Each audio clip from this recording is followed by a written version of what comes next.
when the series moves to Houston, you think he's the DH, Seager? They could DH him. I think DHing would be worse because you're going to sit around and stiffen up.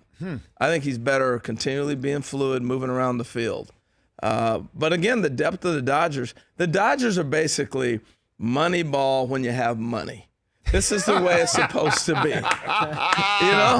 This is the formula that it's supposed to be.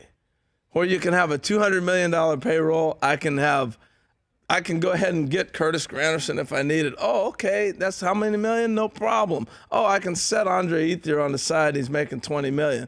This is what it's supposed to be when you talk about mixing and matching. So we've gone from the best team that money can buy to the best Moneyball that money can buy. Absolutely. The well-funded Moneyball we've ever seen. How can you take a Brendan Morrow and say, you know what? I know you'd be starting for most people. We're going to make you the eighth inning. Just throw 100.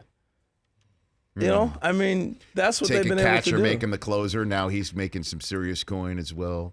They've mixed and matched. They've done a great job of bringing guys out of their system, developed them, been able to keep them and pay them, but also to be able to go and get other pieces that other people can't afford and set them on your bench. And it's just great. Hal Reynolds of MLB Network, again, 30 hours of live coverage from the World Series from MLB Tonight on MLB Network. A.J. Hinch, the job he did this year, okay, where they came out guns a-blazing, kept it going. Then Hurricane Harvey displaced the team for quite some time. Right. They played those games in Tampa, and the team didn't know what was going on back home. Exactly. Right. So it really was something for them to keep it together and then blow a 2-0 lead and then come back home and give up just one Aaron Judge home run in Game 6 and 7 to make the World Series. There's a lot of people around here in Los Angeles that, they say this team, that's the hashtag they use on Twitter. Right. But the Astros have to feel they're destined, too, that they get Verlander at the end of August and he makes such an impact.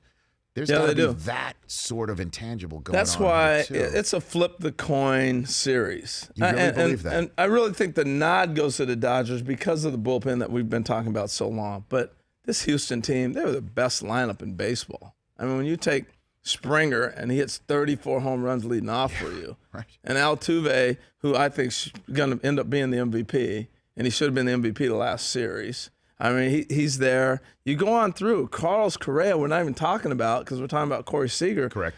I mean, you look at it, and clearly they had their lumps and their plan. I mean, they tanked it basically for 4 years and got all the top players and were able to sign it, and they brought them through the system.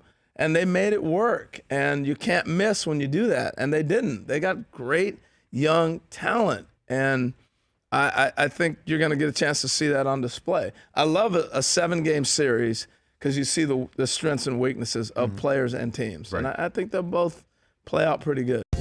For more Rich Eisen Show, tune to Audience Channel 239 on DirecTV or download the Rich Eisen Show app.